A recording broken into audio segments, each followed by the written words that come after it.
ہم بات کرتے ہیں انشاءاللہ کہ گناہوں کے جو ہے وہ اثرات کیا ہیں انسان کی زندگی میں، اور کیوں انہیں چھوڑنا چاہیے، اور کیوں ہمیں موٹیویٹڈ رہنا چاہیے انشاءاللہ کہ گناہوں سے بندہ دور رہے۔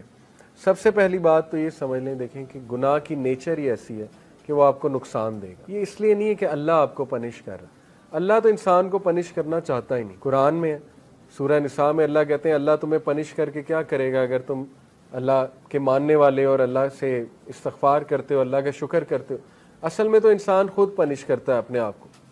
تو جس طرح ایک ریڈیو ایکٹیو مٹیریل نقصان دہ ہے، اس کے قریب آپ جائیں گے آپ کو کینسر ہو جائے گا گاما ریز کی وجہ سے، اسی طرح گناہ ہے، آپ اس کے قریب جائیں گے ہو ہی نہیں سکتا آپ کو نقصان نہ ہو، نقصان آئے گا ہی آئے گا، تو وہ ہم خود اپنا نقصان کر رہے ہیں، ٹھیک ہے۔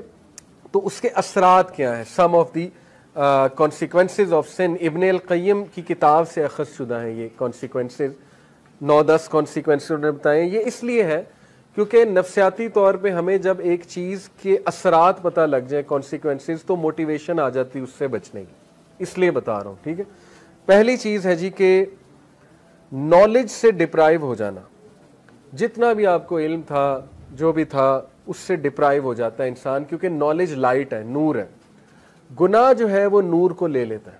اور یہ اکثر اسلاف جب ان کے پاس کوئی شکایت کرتا تھا آ کے کہ میری میموری ویک ہو گئی ہے، یا مجھے کچھ چیز یاد تھی، قرآن کا کچھ پورشن یاد تھا وہ بھول گیا ہے، تو وہ اکثر انہیں یہی ایڈوائز کرتے تھے کہ آپ استغفار کریں، کیونکہ گناہوں کی وجہ سے چیزیں بھول جاتی ہیں، ٹھیک ہے۔ تو یہ ایک بہت بڑا اثر ہے، اللہ معاف کرے کسی نے قرآن حفظ کیا ہوا ہے اور وہ بالکل نکل گیا ہے دل سے، تو یہ ایک فکر کرنے والی بات ہے، اور اس کو کوشش کرنی چاہیے اس کو واپس لائے اور اپنے گناہوں کو بھی ظاہر ہے ان سے توبہ کرے۔ دوسری چیز، رزق کا چھن جانا۔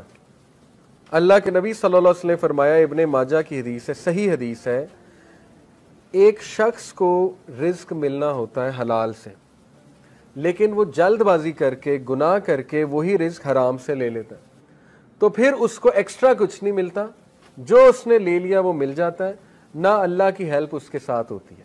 اور یہ جو حدیث ہے جو میں ابھی سنانے لگا ہوں، یہ کیا ہے؟ A man is deprived of provision because of the sins that he commits۔ انسان کو رزق سے ڈپرائیو کر دیا جاتا ہے اس کے گناہوں کی وجہ سے۔ اب یہاں پہ ہو سکتا ہے آپ کے ذہن میں سوال ہے کہ نہیں یار فلانا اتنے گناہ کرتا ہے، وہ تو موجیں کر رہا ہے، ٹھیک ہے، اس نے تو پلاٹ بنا لیے، یہ کر لیا وہ کر لیا۔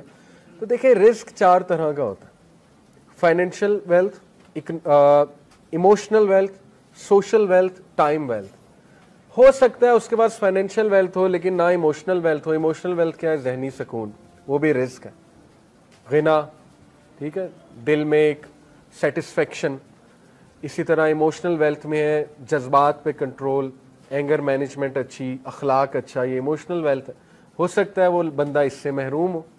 آپ نے کئی لوگ دیکھے ہیں کچھ بھی نہیں کھانے کو لیکن ذہنی سکون ہے اللہ کی طرف سے، اولاد دی اللہ نے، اولاد پل بھی رہی ہے ماشاءاللہ، اور نیک اولاد ہے، ٹھیک ہے، سب کچھ ہے، تو کیا یہ رزق نہیں ہے؟ بالکل ہے۔ سوشل ویلتھ اسی کو کہتے ہیں کہ آپ کی اولاد اچھی ہے، آپ کی بیوی اچھی ہے، آپ کا جو ہے وہ گھر والے اچھے ہیں، آپ کے ساتھ لائل لوگ جمع ہو گئے، تو وہ بھی رزق ہے۔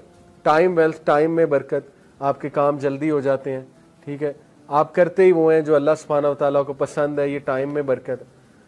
تو جب ہم گناہوں میں پڑتے ہیں تو یہ ہمارا رزق ڈپرائیو ہوتا ہے، ٹائم سے برکت اٹھ جاتی ہے، ٹینشنیں بڑھ جاتی ہیں، ٹھیک ہے، ٹائم مینجمنٹ ویک ہو جاتی ہے۔ نمبر 2، آپ دیکھیں نا گناہوں میں وقت کتنا ضائع ہوتا ہے۔ اللہ معاف کرے اگر ایک گناہ عادت بن چکی ہے، 4 گھنٹے 3 گھنٹے لوگ اس میں پڑے رہتے ہیں، ٹھیک ہے، اور وہ ضائع ہو رہا ہے وقت۔ سوچیں کتنا وقت ہم جوانی کا ضائع کر دیتے ہیں، ٹھیک ہے، ان چیزوں میں، اللہ معاف کرے۔ تو اس سے نکلنا ہے، اپنے آپ کو موٹیویٹ کرنا ہے۔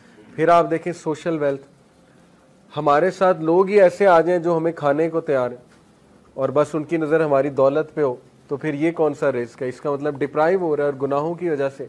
پھر آپ دیکھیں ایموشنل ویلتھ، ذہنی سکون ہے ہی نہیں، ہر وقت ٹینشن ہے، ہر وقت سٹریس ہے، ہر وقت پریشانی ہے، ہر وقت منہ پہ شکایت ہے، تو اس کا مطلب گناہوں کے اثرات آ تو رہے ہیں۔